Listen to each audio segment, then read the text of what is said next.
Olá, saudações a todos.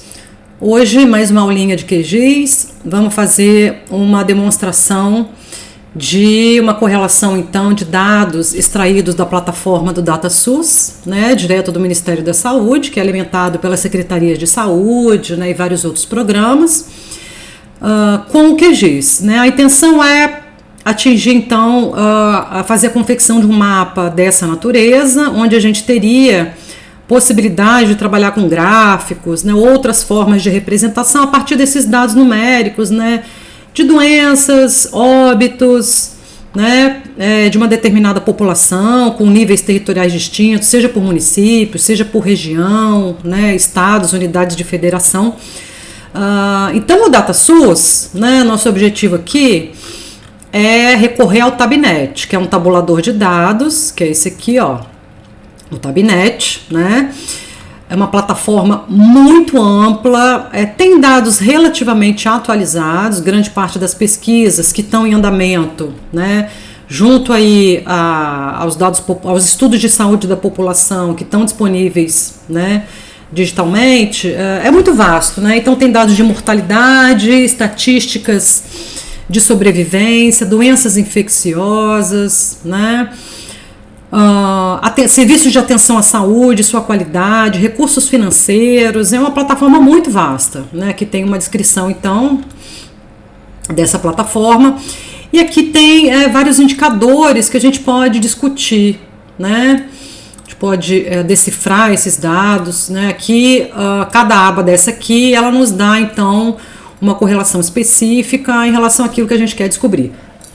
Nesse caso, vamos trabalhar com doenças de agravos de notificação, mas a gente poderia discutir a rede assistencial, toda a estrutura física, recursos humanos, quantidade de unidades de saúde, da atenção básica, unidade da família, tem dados de monitoramento, dados de mortalidade da CID-10, aqui é muito interessante. Esse aqui traz, por exemplo, informações de acidentes, de trânsito, de quedas, doenças relacionadas a transtornos mentais, uma série de outras questões. Dados demográficos e populacionais também, muito baseado numa correlação dos dados estatísticos e do próprio censo, 2010, aqui tem uma série histórica, de 10 em 10 anos, então que a gente consegue ver uma transição, então, desses dados, uma discussão temporal.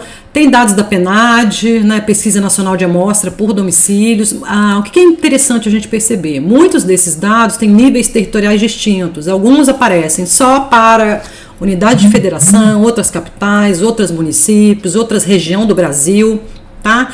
Então, bom, mas grande parte dos dados estão disponíveis para os municípios, que é o que nos interessa, A gente está aqui simulando, na verdade,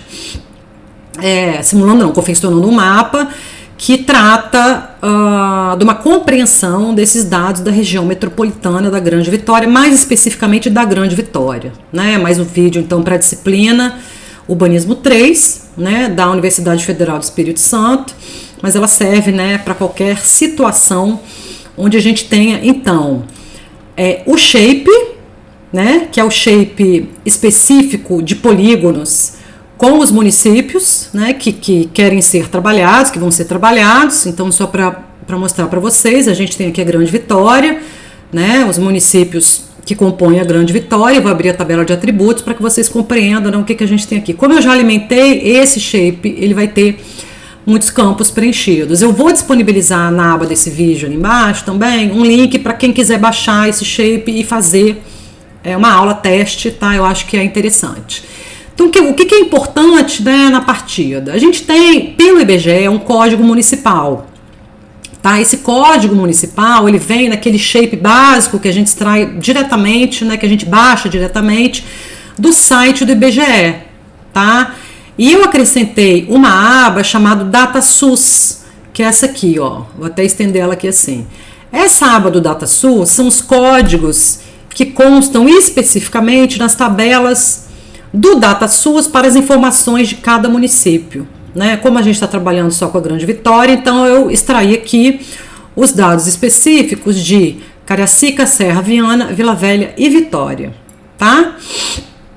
Bom, então dito isso, toda informação que vier através de uma planilha, a gente tem que ter o código da nossa planilha original, que vai unir uma tabela, né? Uma tabela será unida então ao QGIS neste campo com o código do DataSource, tá? Isso é uma coisa importante. Eu vou fechar aqui porque eu fiz uma cópia desse shape que se chama GV 2022 DataSource.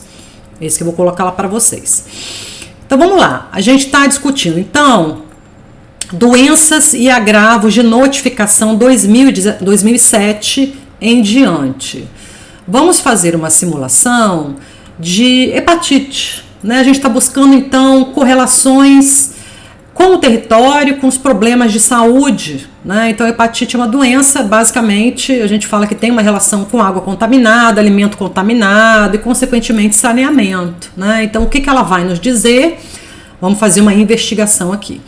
Então vamos buscar a hepatite, eu seleciono este campo, na sequência eu seleciono o estado, então o Espírito Santo, vai abrir essa aba aqui que eu preciso fazer uma composição, né, para trabalhar, para conseguir, né, extrair então uma tabela, minha planilha, né? Então são hepatites virais, casos confirmados, notificados no sistema de informação de agravos de notificação, né?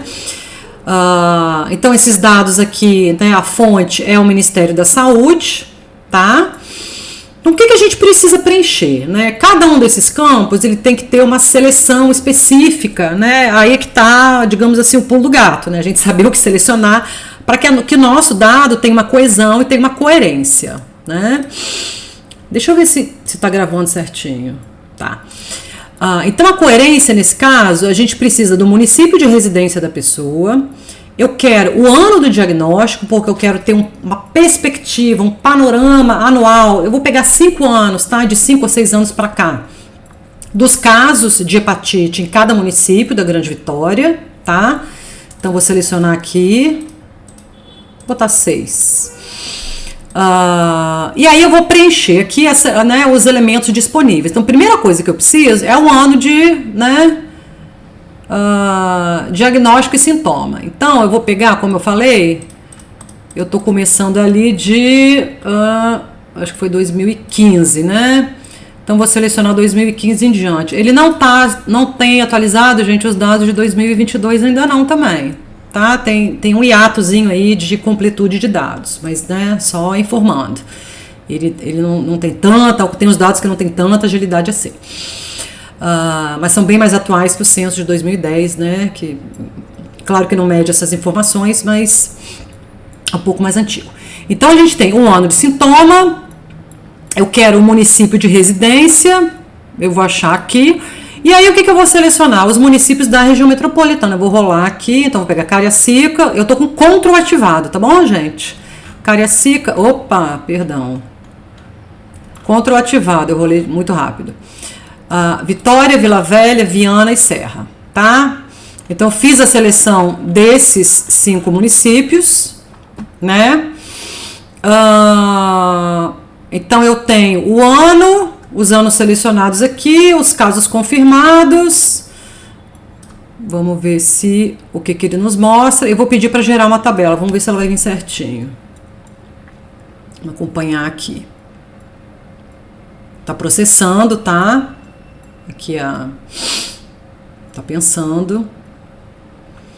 A forma de combinação dos dados, a gente precisa selecionar o que a gente quer, né, efetivamente. Se eu quisesse um filtro por raça, por idade, né? Então eu quero uma série temporal que me dê uma perspectiva da evolução, então, né, dos casos anualmente, né? Então tem um panorama mais ou menos aí desses 6 anos.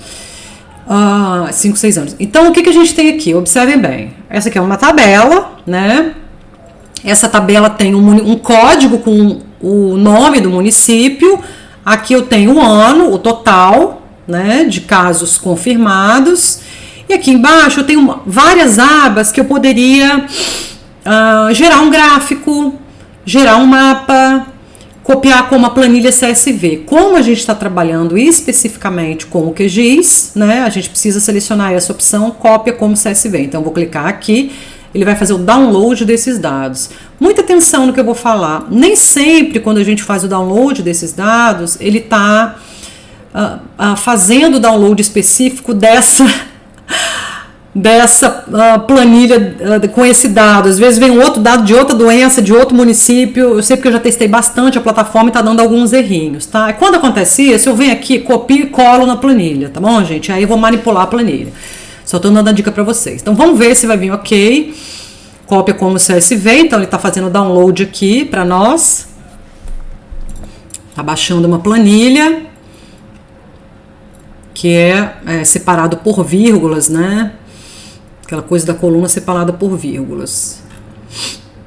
Vamos lá. Aqui, opa, baixei 2 vezes. Eu vou abrir aqui então.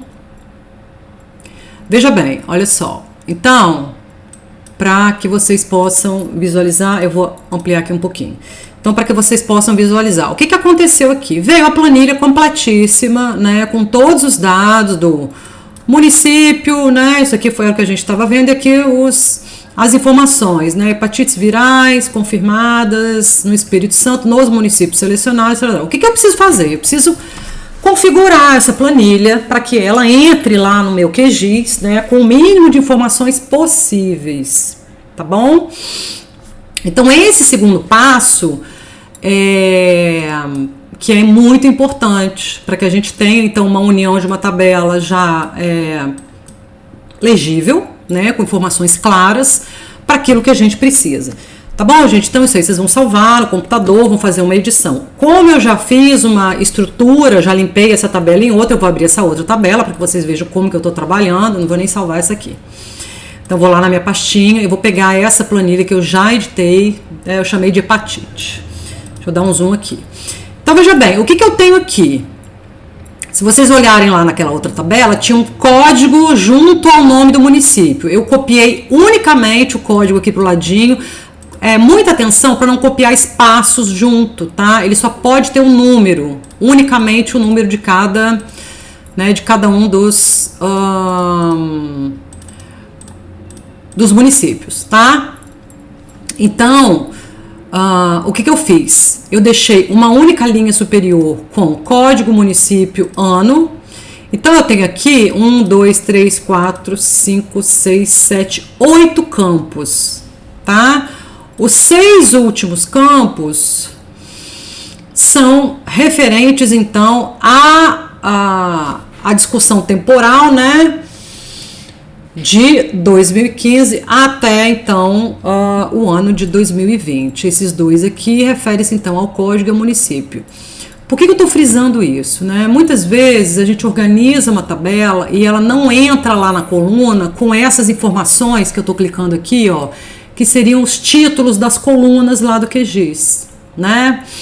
Que é muito importante. Então, eu tenho que saber que ordem eu posso anotar no meu caderninho direitinho, que informação cada coluna traz, tá bom? Que eu acho que vai acontecer isso, inclusive, lá com a gente. Mas tudo bem, eu vou explicar passo a passo. Então, eu preciso unir esse código aqui, né? Com este código aqui, eu vou abrir novamente, que é esse código chamado DataSUS, ó. Que é esse campo aqui, ó. Vou ampliar. Então, esses códigos aqui são os mesmos números que constam ali. Então, eu vou unir uma tabela com esse identificador, tá? Então, primeiro passo, eu tenho a minha planilha pronta. O que eu vou fazer? Eu vou lançar essa planilha para dentro do meu QGIS. Então, eu vou puxar, eu vou arrastar e localizar aqui, né, nesse campo aqui de camadas, tá bom? Como eu falei, eu tenho que ter esse shape, obviamente, né, já ativo aqui dentro do meu computador para que eu possa fazer essa união. Detalhe importante, eu preciso inserir esse shape, né, na sequência puxar essa planilha e aí no processo de união de tabela eu preciso selecionar agora, primeiro não é a tabela, é o shape. Então eu vou dar 2 cliques aqui, né, para abrir então as propriedades da camada e aí eu vou buscar o ícone de união, né, de junção, gerenciar junções para a camada, que é esse íconezinho aqui, ó, azulzinho, que é a bolinha, o triangulinho, tá? E eu vou buscar essa planilha lá no sinal de mais. Então eu vou buscar o que aqui? A tabela, a planilha, né, Excel de hepatites ou CSV, né? Então, que campos eu vou unir? Observe o que aconteceu aqui, gente. Aqueles primeiros campos que eu tinha lá, na minha primeira linha da planilha, não apareceram os nomes. Apareceu o field 1, 2, 3, até o field 8. Eu falei que isso podia acontecer. Isso tem acontecido muito constantemente. Tá? Eu ainda não consegui resolver, né? Mas então, eu vou mostrar como que a gente consegue resolver se isso acontecer com vocês. Então, o que eu sei? Como eu falei, eu sei que os dois primeiros são o código e o nome do município. Na sequência, eu tenho o recorte temporal dos anos da minha planilha, né? Então, o que eu preciso juntar? O field 1, que eu sei que é a coluna de código, com o DataSUS, que são os códigos correspondentes ao DataSUS. Eles têm a mesma identidade, né? E é ele que vai fazer a junção. Então, o que eu preciso fazer? Campos unidos. Eu vou selecionar todos os campos, menos os dois primeiros. Porque não me interessa o nome do município, eu já tenho isso na planilha, né? Na minha tabela de atributos do meu shapefile. E o código, ele é simplesmente para fazer a união, não para gerar um novo campo. Eu não preciso de outra coluna, né? Duplicando os códigos, porque senão ele duplicaria. Uma outra observação importante diz respeito aqui ao nome, porque o que acontece? Quando eu importo, né?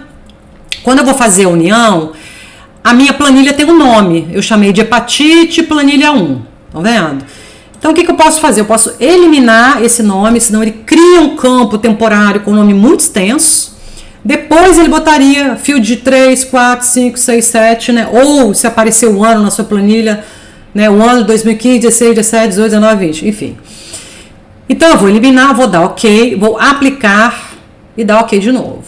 Bom, o que acontece agora? Abrir tabela de atributos. Então, o que aconteceu? Ele entrou aqui, ó. Todos os campos, eles estão localizados aqui agora. Só que eles não estão com o nome dos anos, né? Então, eu sei que isso não aconteceu. Só para a gente compreender melhor, eu vou abrir aqui, ó, essa planilha, que é a planilha original. Então, estão vendo? Ele criou aqui uma linha com os fields, né? Então, eu sei que do 3 ao 18, ele vai numa linha sequencial de 2015 a 2020. Por que eu estou falando isso? Porque a gente consegue ajustar isso agora. Vou abrir novamente a tabela de atributos, fazendo uma edição com o nome, eu vou chamar de cabeçalho, tá? Com o nome desses títulos e cabeçalhos aqui, correspondendo, então, ao ano especificamente. Então, o que eu vou fazer? Eu vou buscar, vou fechar aqui, eu vou buscar aqui na minha caixa de ferramentas, processamento caixa de ferramentas, vai abrir essa caixinha aqui do lado, né?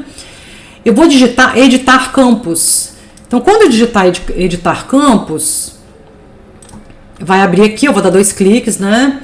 O que acontece? Eu consigo consolidar e alterar os títulos, tá? Então, o que eu vou fazer? Eu vou editar isso para frente. Então, eu vou dar 2 cliques, 2020, 2019, 2 cliques, 2018, aí 2017, 2016, 2015.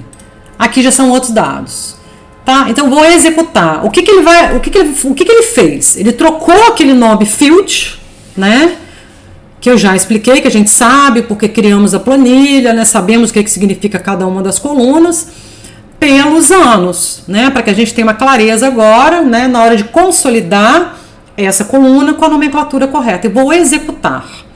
O que aconteceu? Fechou. Ele introduziu aqui, ele duplicou esse shape numa camada temporária, num shapefile temporário, né? Enfim. Então, o que eu preciso fazer? Eu preciso basicamente tornar permanente. Então, quando eu clico em tornar permanente, o que ele faz? Ele manda, né, a gente salvar com outro nome. Então, eu vou botar GV DataSUS hepatite. Eu vou dar um nome qualquer aqui que eu entenda, né, obviamente. Então, GV DataSUS hepatite, tá? O nome que eu tô dando aqui, ok. Então, ele transformou isso aqui numa camada permanente. Gente, vou abrir a tabela de atributos. O que aconteceu aqui agora?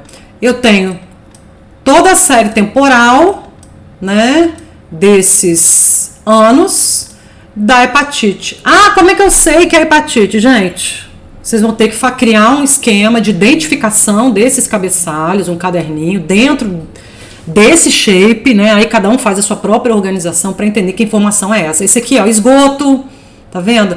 Calçado em percentual, aqui já está em valor absoluto, aqui está em percentual. Então observe que cada uma dessas informações que eu fui acrescentando, eu tenho um caderninho que eu identifico, né, o que são esses dados, tá bem? Então esse era o primeiro passo muito importante. Daqui para frente, como vou salvar, né? Como que a gente trabalha? Agora a gente trabalha normalmente, né? Criando o que a gente chama de, salvo engano, é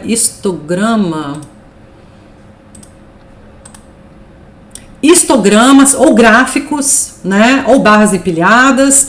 Eu vou usar histograma para fazer uma simulação. Vamos ver o que acontece. Tá? Então, o que eu vou usar como atributo? Eu vou usar os 5 anos, então eu quero que cada um desses 5 anos, 6 anos, apareça lá. Então, gente, eu estou fazendo muito rapidamente, porque isso aqui vou dizer assim, eu chamo de perfumaria da coisa, né? A perfumaria cada um configura depois com mais calma e paciência, eu só vou fazer uma demonstração mais rápida. Então, vamos lá, eu estou mudando as cores, só para não ficar tudo igual, né? Para a gente não confundir. Ok, aplicar. Então, o que eu preciso organizar? A renderização, né? Aqui são dados, ele vai gerar os gráficos, aquele com as barrinhas laterais. Nesse caso aqui que ele tá, né? A visualização tá aqui em cima, ó, histograma. Então, a espessura da barra, gente, eu vou, né, dar uma estruturada aqui, acho que 3, espaçamento. Eu não quero um espaçamento entre uma barra e outra, eu quero todas as barrinhas coladinhas. Então, eu vou botar 0 aqui, tá? 3, 0. O tamanho, o que eu vou fazer? Eu vou pedir um tamanho escalonado, eu vou encontrar um valor com base aqui, pegar 2020 mesmo, vou simular aqui o comprimento da barra 10, vamos ver o que aparece aqui. Então, o que ele gerou pra gente, né? Aqui na legenda a gente consegue ver. Claro que eu não tenho aqui a informação numérica, tá, gente? Porque é um gráfico que ele tá me fazendo uma demonstração rapidamente entre essa série temporal, né, de cada um dos municípios. Então, quando a gente olha especificamente 2020, né, a gente consegue ver que o município de Vitória, por exemplo, ela sobe, depois ela tem uma redução substancial. Já o município da Serra, não necessariamente, né, ela mantém uma linha, ainda está num indicador relativamente homogêneo, né, de quantidade aí de hepatites virais. Então, claro que é uma informação visual, a gente poderia fazer outras combinações, né? Eu posso fazer uma outra demonstração aqui, para a gente poder simular outras formas de representação, tá? Vamos lá, então. Vou fazer uma segunda forma de representação, dessa vez com gráfico de pizza, né? Vamos ver o que ele aparece. Então, o gráfico de pizza, como ele tem uma similaridade, ele não é muito eficiente nesse caso, né? E aí a outra opção, vamos para uma situação tradicional de preenchimento, que seria uma categorização de alguma dessas colunas, né? Então eu gostaria de fazer um comparativo entre os municípios, eu não lembro agora qual era o ano, vamos pegar 2020 mesmo, entre os municípios e classificar. Então aqui eu tenho uma classificação, eu vou colocar numa rampa de cores, né, do menor para o maior, e aí eu consigo visualizar, né, o pior município com a maior quantidade de infectados. Veja bem, isso é um valor absoluto, eu não estou calculando taxas nesse momento, tá? Cada 100 mil habitantes, não é nada disso. É só, né, um indicador aqui de quantidade de infectados. Vocês podem fazer uma correlação por população, não tem problema nenhum. E aí, o que vocês já sabem, dá para a gente colocar rótulos e outras estratégias de representação, né? Então, essa foi uma demonstração muito rápida, né, das possibilidades de correlação do DataSUS dentro aí do programa. É isso. Muito obrigada pela atenção, espero que façam proveito aí, né, da aulinha. Tchau, tchau.